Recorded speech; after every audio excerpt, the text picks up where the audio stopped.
If you are an advanced Excel user, then this video is going to be very useful for you, because in this video we will discuss that how you can insert data into your Excel file from an image. I have a demo image here on my screen.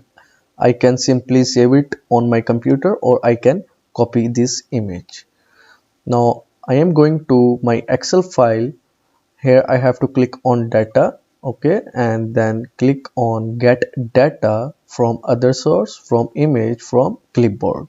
Now it is analyzing data. The interface can be different on your Excel depending which version you are using, but you will have this option. Okay, now I am going to click on insert data. If you want to review some items, here are 9 items that need to be reviewed, then you can review those items one by one. Okay, otherwise you can insert the data. Now you can see our data has been inserted, and you can compare it with your image file just to make sure everything is correct. Thank you very much. That's all for this video.